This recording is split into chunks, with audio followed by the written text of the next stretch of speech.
Hello everyone, मैं हूं Arun Sharma, commerce सब उदयपुर से। और आज हम लोग डिस्कस करने वाले हैं आर्थिक पैकेज की जो घोषणाएं भारत सरकार द्वारा की जा रही है, उसके पार्ट 4 पर, जो कि 16 मई के दिन निर्मला सीतारमण ने डिक्लेयर किया है। और 8 बड़े यहाँ पर अलग अलग इंडस्ट्री से रिलेटेड बड़े फैसले लिए गए हैं, जिन पर हम आज डिस्कस यहाँ पर करने वाले हैं। ओके। देखिए, जो ये आर्थिक पैकेज की चौथी किस्त है, उसमें 8 सेक्टर्स में बड़े सुधार के ऐलान यहाँ पर वित्त मंत्रालय ने किए हैं। और अ, भारत के स्ट्रक्चरल रिफॉर्म पर ज्यादा जोर दिया। इस मीटिंग की अगर अपन जो क्रक्स निकालें, अगर चौथी जो किस्त है इकोनॉमिक पैकेज की, तो स्ट्रक्चरल रिफॉर्म पर उन्होंने यहाँ पर जोर दिया है। 8 सेक्टर के रिफॉर्म की योजना पेश की, और इनमें कोयला, खनिज, रक्षा उत्पादन, नागरिक उड्डयन, सामाजिक बुनियादी ढांचे, बिजली वितरण क्षेत्र, सामाजिक बुनियादी ढांचा, अंतरिक्ष और एटॉमिक एनर्जी से संबंधित स्ट्रक्चरल रिफॉर्म पर जोर दिया है। तो चलिए हम इस क्लास में आज इन सभी पर चर्चा करते हैं कि आर्थिक पैकेज की चौथी किस्त में क्या बड़े ऐलान और क्या रिफॉर्म्स भारत सरकार सोच रही है। वित्त मंत्री ने अपने भाषण में कहा कि आत्मनिर्भर भारत अभियान बनाने में भारत को दुनिया के समकक्ष आ रही कड़ी चुनौतियों का सामना करने के लिए तैयार रहना होगा। आप लोगों को मैं एक चीज बताता हूँ, भारत में अपॉर्चुनिटीज बहुत ज्यादा है। मैं मेरी पिछली क्लास में भी डिस्कस कर चुका हूँ। इंडिया दुनिया की दूसरे नंबर की सबसे बड़ी पॉपुलेशन वाइज अगर देखा जाए तो कंट्री, और बहुत सारी अपॉर्चुनिटीज है हमारे यहाँ पर। बहुत पर्याप्त मात्रा में उत्पादन होता है, और उसके अलावा खनिज संपदा भरपूर मात्रा में है। लेकिन टेक्नोलॉजी और एजुकेशन और अ, अ, हमारे यहाँ जो रिसोर्सेज हैं उनके डेवलपमेंट पर अगर हम लोग फोकस करें तो आने वाले टाइम में भारत एक महाशक्ति भी बन सकता है। तो इसके लिए ढांचागत सुधार बहुत जरूरी है। और ढांचागत सुधार से सरकार यह सुनिश्चित करना चाहती है कि देश में ग्रोथ की रफ्तार बढ़े और ज्यादा से ज्यादा लोगों को रोजगार के अवसर मिले। भारत सरकार नीतिगत सुधारों के जरिए निवेश को बढ़ावा देना चाहती है। इन्वेस्टमेंट क्लियरेंस के लिए एम्पावर्ड ग्रुप ऑफ सेक्रेटरीज बनाया गया है। हर मंत्रालय में प्रोजेक्ट डेवलपमेंट सेल बनाया जा रहा है, जो निवेश करने लायक प्रोग्राम की पहचान करेगा, इन्वेस्टर के साथ कोऑर्डिनेट करेगा, और सेंट्रल और स्टेट गवर्नमेंट के साथ सिंगल कॉन्टेक्ट पर्सन के रूप में काम करेगा। इससे देश में निवेश की रफ्तार बढ़ाने में भी मदद मिलेगी। आपको ये भी बता दूं कि जब से कोरोना की वजह से दुनिया भर में आर्थिक जो मंदी अभी चल रही है, दुनिया भर में जो बिजनेस की रफ्तार है वो बिल्कुल ही बंद हो गई है। तो चाइना को इसका कसूरवार ठहरा रहा है अमेरिका, और दुनिया के दूसरे देशों ने काफी सारे स्टेटमेंट दिए हैं, जिसमें पूरी तरह से एक प्रकार से चीन के ऊपर ये आरोप लगाए जा रहे हैं कि कोरोना को फैलाने में चीन ने इसको जानबूझ करके फैलाया है। और चीन अपनी ट्रेड पावर को बढ़ाना चाहता है, चीन अपने व्यापार को बढ़ाना चाहता है, चीन अपने ऊपर दूसरे देशों की निर्भरता को बढ़ाना चाहता है। वैसे ही चाइना पूरे वर्ल्ड में एक महाशक्ति के रूप में है, जो ट्रेड महाशक्ति के रूप में, जिसके दुनिया भर में प्रोडक्ट्स एक्सपोर्ट होते हैं। लेकिन चाइना कोरोना की मदद लेकर, और इस तरीके के अभी आप देख सकते हैं चाइना पूरे वर्ल्ड को अभी एक्सपोर्ट कर रहा है। कोरोना से रिलेटेड जितने भी इक्विपमेंट्स है, चाहे वो सैनिटाइजर हो, चाहे वो मास्क हो, या पीपी किट हो, तो उस केस में दुनिया की बहुत सारी कंपनियों ने भी ये स्टेटमेंट दिए, बहुत सारी सरकारों ने भी स्टेटमेंट दिए। अमेरिका ने तो अभी पूरी तरह से चाइना के साथ किसी भी तरीके का ट्रेड या बिजनेस एक्टिविटी करने से मना ही कर दिया है एक प्रकार से। जापान ने भी अपनी बहुत सारी कंपनियों को चाइना से निकालकर भारत शिफ्ट करने की तरफ इशारा किया है। तो एक प्रकार से भारत जब इस विपदा से निकलेगा तब एक बहुत बड़ी महाशक्ति बन सकता है। हमारे यहाँ पर निवेश की रफ्तार बढ़ सकती है, उसके लिए हमें तैयार रहना होगा। दुनिया भर के दूसरे देशों की नजर अभी भारत के ऊपर है कि भारत में वो अपनी इंडस्ट्रीज लगाए, भारत में वो अपने बिजनेसेस को एक्सपांड करे। निर्मला सीतारमण जी ने कहा कि निवेश के आकर्षण के हिसाब से राज्यों की रैंकिंग की जाएगी। इससे नए निवेश आकर्षित करने में मदद मिलेगी। नए चैंपियन सेक्टर के प्रमोशन के लिए सरकार इंसेंटिव स्कीम देगी।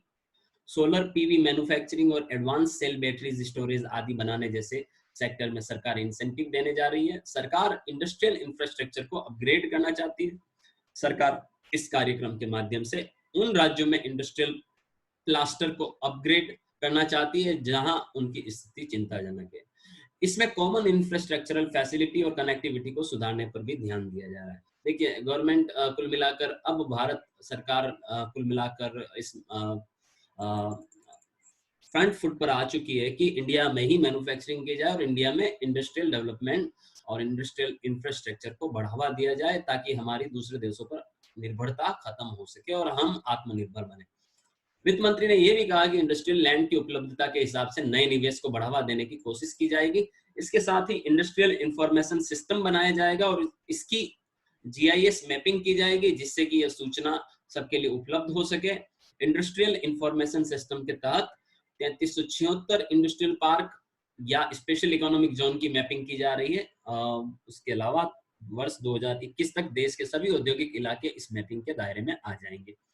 देखिए नए इंडस्ट्रियल पार्क या स्पेशल इकोनॉमिक जोन से बनाने जा रही है गवर्नमेंट, जिससे वहाँ जो इंडस्ट्रीज आएगी उनको टैक्स सब्सिडी दी जाएगी। गवर्नमेंट उनको बहुत सारी हेल्प करेगी हर तरीके से, जिससे भारत में जो इंडस्ट्रियल उत्पादन है वो बढ़े, भारत की कैपेबिलिटी बढ़े, भारत की कैपेसिटी बढ़े और भारत में बने हुए प्रोडक्ट्स दूसरे देशों में एक्सपोर्ट हो, जिससे दूसरे देशों की हमारे ऊपर निर्भरता बढ़े, हमारे रुपए की पावर बढ़े, हमारी जो करेंसी है वो दुनिया के जो वर्ल्ड मोस्ट डिमांडिंग करेंसियां हैं उनके मुकाबले आ सके और डॉलर के मुकाबले रुपया यहाँ पर मजबूत हो सके, भारत की जीडीपी बढ़े और भारत डेवलपिंग से डेवलप कंट्री की तरफ अग्रसर हो। इसके ऊपर पूरी तरह से गवर्नमेंट फोकस कर रही है।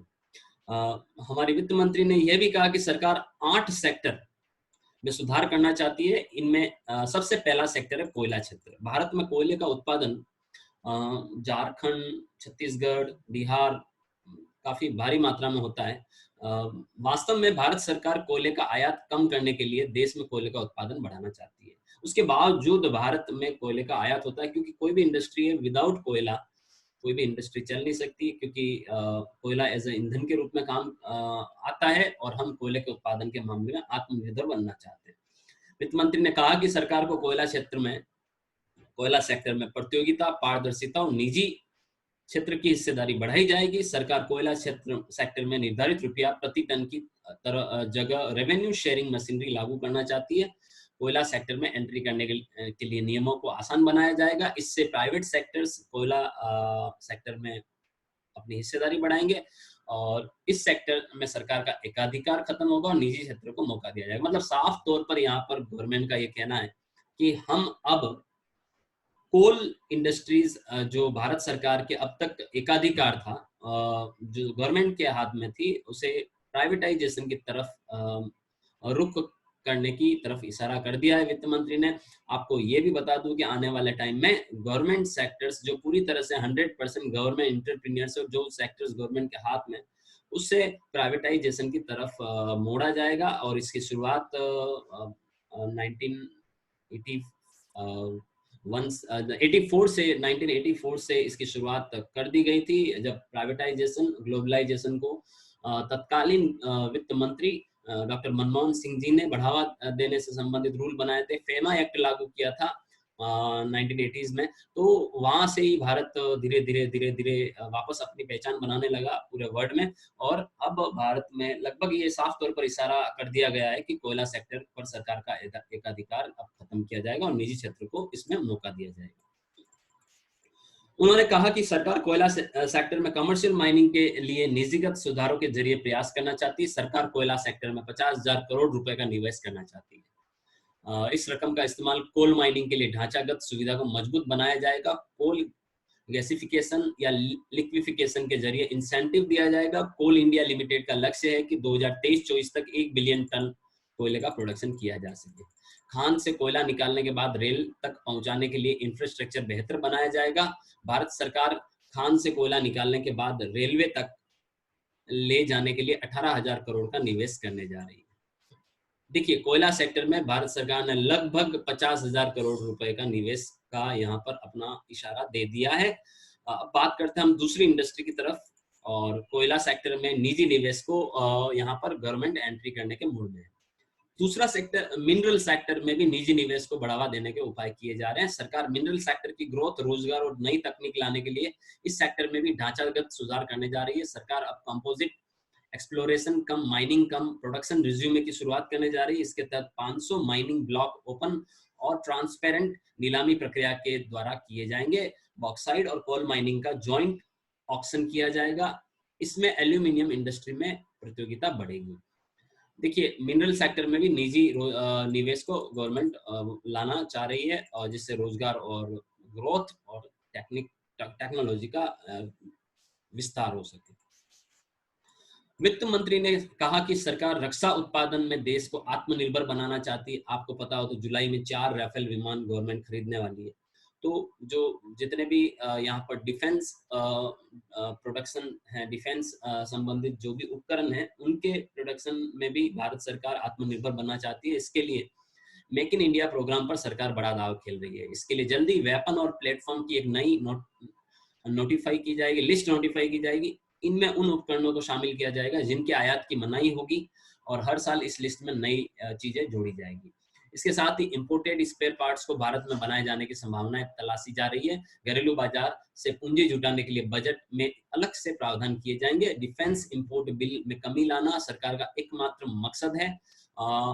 ऑर्डिनेंस फैक्ट्री बोर्ड का कॉर्पोरेटाइजेशन किया जाएगा, जिससे कि स्वायत्ता जिम्मेदारी बढ़ाई जा सके और ऑर्डिनेंस की सप्लाई में कुशलता बने। कुल मिलाकर गवर्नमेंट चाह रही है कि जो भारत का डिफेंस इंपोर्ट बिल है, यानी जो हम लोग डिफेंस के उपकरणों को विदेशों से खरीदते हैं, उस पर जो हम लोग खर्चा करते हैं, उस बिल में कमी कटौती की जाए और हम उनके प्रोडक्शन और उनके पार्ट्स इंडिया में ही बनाएं। भारत सरकार डिफेंस प्रोडक्शन में पॉलिसी रिफॉर्म करना चाहती है। इस हिसाब से डिफेंस मैन्युफैक्चरिंग में ऑटोमेटिक रूट से प्रत्यक्ष विदेशी निवेश की सीमा 49 से बढ़ाकर 74% की जा रही है। यानी कुल मिलाकर यहाँ पर भारत सरकार डिफेंस प्रोडक्शन की पॉलिसी रिफॉर्म करने जा रही है, और डिफेंस के उपकरणों का भारत में प्रोडक्शन पर ध्यान आने वाले टाइम में फोकस रहेगा। उन्होंने कहा कि इसके साथ ही डिफेंस प्रोक्योरमेंट प्रक्रिया को समयबद्ध किया जा रहा है। इससे रक्षा उपकरण हथियार खरीदने के सौदों में कम टाइम लगेगा। इसमें एक प्रोजेक्ट मैनेजमेंट यूनिट की शुरुआत की जा रही है, जिससे कॉन्ट्रैक्ट मैनेजमेंट में मदद मिलेगी। सरकार स्टाफ क्वालिटी रिक्वायरमेंट्स बनाया जाएगा, जिससे जनरल स्टाफ क्वालिटी रिक्वायरमेंट्स बनाया जाएगा, जिससे हथियार या किसी प्लेटफॉर्म पर आधारित उपकरणों की खरीदारी में सुविधा मिलेगी। इसके साथ ही भारत में हथियारों के टेस्टिंग प्रोसीजर को ओवरहॉलिंग की जा रही है। तो कुल मिलाकर डिफेंस के क्षेत्र में बहुत बड़ा कदम यहाँ पर गवर्नमेंट उठाने वाली है। डिफेंस के इंपोर्ट बिल में कटौती और डिफेंस के प्रोडक्शन पर गवर्नमेंट ध्यान देने वाली। डिफेंस इक्विपमेंट्स, नागरिक उड्डयन क्षेत्र को लेकर भारत सरकार ने 3 बड़े कदम उठाए हैं। वित्त मंत्री ने कहा, समय बहुत कीमती और हर व्यक्ति को समय की कदर की जानी चाहिए। भारत में 60% नागरिक विमान क्षेत्र ही उड़ान के लिए उपलब्ध है। इसीलिए विमान को उड़ने के लिए लंबा रास्ता लेना पड़ता है। इससे लोगों का समय खराब होता है, ईंधन की भी बर्बादी होती है। भारतीय वायु क्षेत्र की इस पाबंदी को सरल बनाने की कोशिश की जा रही है। इससे नागरिक विमानों को उड़ान भरने में कम समय लगेगा और उनका ईंधन भी बचेगा। 2 महीने के अंदर सैन्य विभाग से संपर्क कर इस समस्या को सुलझा लिया जाएगा। इससे विमानन क्षेत्र को सालाना 1000 करोड़ का फायदा होगा। इसके साथ ही हवाई क्षेत्र का अधिकतम उपयोग सुनिश्चित हो सकेगा। इसका काफी असर देखने को मिल सकता है। देखो, ये बहुत बड़ा यहाँ पर डिसीजन लिया जा रहा है कि जो विमान क्षेत्र है, जहाँ पर जिन रडार में विमान उड़ते हैं, उन क्षेत्रों को बढ़ाने का गवर्नमेंट यहाँ पर डिसीजन लेने वाली है, ताकि टाइम कम लगे और ईंधन की बचत हो सके। और लगभग 1000 करोड़ का फायदा सरकार को इससे होने वाला। 2 महीने के अंदर अंदर ये फैसले ले लिए जाएंगे। हवाई अड्डे पर लोगों को ज्यादा सुविधाएं मिलेगी। इसके लिए पीपीपी मॉडल पर हवाई अड्डे विकसित किए जाएंगे। सार्वजनिक निजी हिस्सेदारी के तहत 6 में से 3 हवाई अड्डे पीपीपी मोड पर दिए जा चुके हैं, और इससे जहां पहले सालाना कमाई 540 करोड़ थी, अब 1000 करोड़ रुपए की हो जाएगी। एयरपोर्ट अथॉरिटी ऑफ इंडिया को डाउन पेमेंट के रूप में 2300 करोड़ रुपए मिल चुके हैं। कई एयरपोर्ट को दूसरे राउंड में मीटिंग करके निजी हाथों में दे दिया जाएगा। देखिए, यहाँ पर भी कुल मिलाकर यही है कि भारत में जो एयरपोर्ट है, हवाई अड्डे, वो भी अब उसमें निजी भागीदारी को बढ़ावा सरकार देने के मूड में है। देश के 12 हवाई अड्डे में पहले और दूसरे चरण में 13,000 करोड़ का निजी निवेश आ सकता है, और इस बोली के तीसरे राउंड में 6 हवाई अड्डे और शामिल किए जाएंगे। अगर हवाई जहाज के मेंटेनेंस, रिपेयरिंग और ओवरहॉलिंग की बात करें तो अब तक यह बाहर जाकर मेंटेनेंस करवानी पड़ती थी। हमारे देश में ऐसी सुविधा नहीं थी। इसके लिए अब नियम में बदलाव किए जा रहे हैं। एयरक्राफ्ट कंपोनेंट रिपेयर और एयर फ्रेम मेंटेनेंस के लिए 800 से लगाकर 2000 करोड़ तक बचत हो पाएगी। तो देखिए मेंटेनेंस भी भारत में स्टार्ट करने के मूड में गवर्नमेंट। विद्युत और इलेक्ट्रिसिटी यानी इलेक्ट्रिसिटी के क्षेत्र में कुछ बदलाव किए जाने प्रस्तावित है, जहां पर पावर डिस्ट्रीब्यूशन और सप्लाई की व्यवस्था बेहतर बनाई जाएगी। शुरुआत में केंद्र शासित क्षेत्रों में बिजली वितरण कंपनियों के निजीकरण की योजना है। इसमें भी आप देख सकते हैं प्राइवेटाइजेशन को कुल मिलाकर लाने की सरकार योजना बना रही है। इससे उपभोक्ताओं को ज्यादा सुविधा होगी। डिस्कॉम को पर्याप्त बिजली उपभोक्ता को उपलब्ध करवानी पड़ेगी। लोड सेंडिंग करने वालों पर जुर्माना लगाया जाएगा और इससे क्रॉस सब्सिडी में कमी आएगी। विद्युत उत्पादन को बढ़ावा मिलेगा। विद्युत उत्पादन करने वाली कंपनियों में प्रतिस्पर्धा बढ़ेगी, जिसका फायदा ग्राहक को मिलेगा। कुल मिलाकर साफ तौर पर इंडिकेशन दे दिए गए हैं कि बिजली क्षेत्र को भी प्राइवेटाइजेशन की तरफ सरकार लेके आने वाली है। भारत सरकार सोशल इंफ्रास्ट्रक्चर क्षेत्र में निजी निवेश को बढ़ावा देना चाहती है। वायबिलिटी गैप फंडिंग स्कीम के जरिए इस क्षेत्र में 8100 करोड़ रुपए का निवेश किया जा सकता है। सोशल इंफ्रास्ट्रक्चरल प्रोजेक्ट में वायबिलिटी गैप फंडिंग कम है और इस हिसाब से सरकार फंडिंग 30% बढ़ाएगी। इसके तहत टोटल प्रोजेक्ट कॉस्ट का 30% बढ़ाया जा सकता है। इस सेक्टर में सपोर्ट के रूप में भारत सरकार और राज्य सरकारों से मदद जारी रहेगी। इस तरह के प्रोजेक्ट सरकार के मंत्रालय, राज्य सरकार और संवैधानिक संस्थाओं द्वारा दिए जा सकते हैं। तो कुल मिलाकर सोशल इंफ्रास्ट्रक्चर क्षेत्र में निजी निवेश को बढ़ावा देना चाहती है सरकार यहाँ पर भी, और 8100 करोड़ रुपए का निवेश लगभग किया जा सकता है वायबिलिटी गैप फंडिंग स्कीम के जरिए। भारत सरकार अंतरिक्ष संबंधित गतिविधियों में निजी भागीदारी को बढ़ावा देना चाहती है। इसमें भी देखिए आप जो स्पेस रिसर्च गतिविधियां जो होती है उनमें भी निजी क्षेत्र को बढ़ावा देना चाहती है। भारत के स्पेस सेक्टर के जर्नी में भारत का निजी क्षेत्र भी सहयोगी बन सकता है। निजी कंपनियों को सैटेलाइट लॉन्च, स्पेस आधारित सेवाओं में बराबरी से काम करने का अधिकार दिया जा सकता है। इसमें निजी और नियामक के मामले में भी निजी कंपनियों नीति और नियामक के मामलों में भी निजी कंपनियों को दिक्कत नहीं आने दी जाएगी। इसरो की सुविधा का इस्तेमाल कर निजी सेक्टर की कंपनी स्पेस सेक्टर में काम कर सकेगी। इसके साथ ही सरकार की अन्य सुविधाओं का भी उपयोग कर सकेंगे।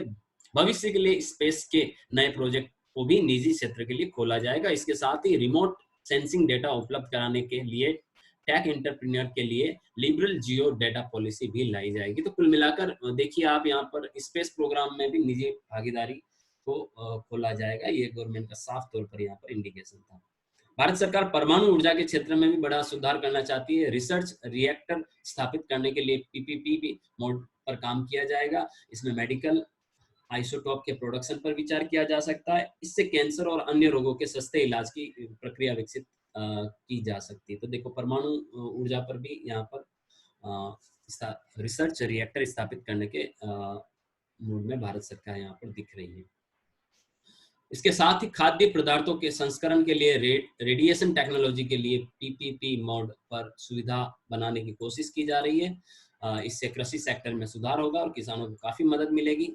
भारत सरकार के स्टार्टअप इकोसिस्टम को न्यूक्लियर सेक्टर में ले जाने की कोशिश की जा रही है। इसके लिए टेक्नोलॉजी डेवलपमेंट सेंटर बनाए जाएंगे। रिसर्च करने वाली संस्थाओं और टेक एंटरप्रेन्योर के बीच बेहतर भागीदारी सुनिश्चित की जाएगी। ये थी हमारी जो आर्थिक पैकेज जो भारत सरकार ने दिया उसकी चौथी किस्त, उसका चौथा पार्ट, जिसमें भारत सरकार ने कोयला, खनिज, रक्षा उत्पादन, नागरिक उड्डयन, सामाजिक बुनियादी ढांचा, बिजली वितरण क्षेत्र, अंतरिक्ष और एटॉमिक एनर्जी जैसे सेक्टर में बड़े बदलाव करने के साफ तौर पर इंडिकेशन दिए हैं। और सबसे अगर आपने इस पूरे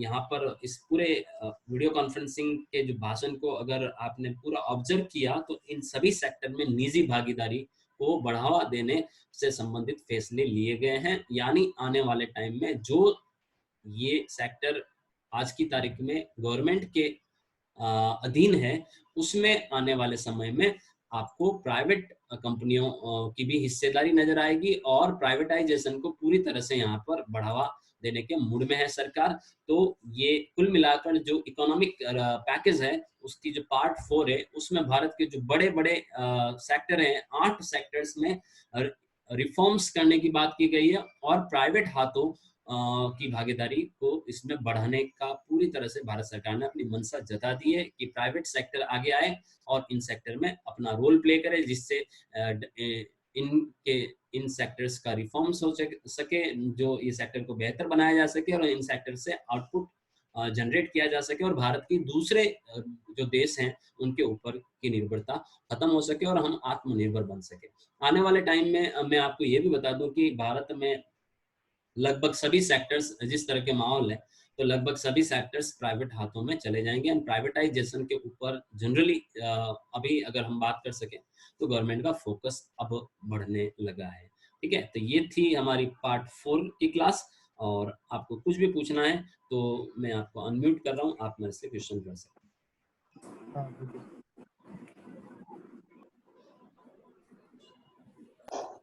कुछ पूछना है किसी को? और आज भी एक मीटिंग हुई है, 5वीं मीटिंग और अंतिम मीटिंग, जिसकी मैं क्लास कल ले लूंगा। तो ये टोटल 5 भागों में 20 लाख करोड़ रुपए को डिवाइड किया था। 5 इसके लिए वीडियो कॉन्फ्रेंस के जरिए हमारे फाइनेंस मिनिस्टर ने डिस्कस किया। इनमें से 4 क्लासेस हम देख चुके हैं, लास्ट क्लास पर मैं कल डिस्कस करूंगा। थैंक यू सो मच, मिलते हैं कल।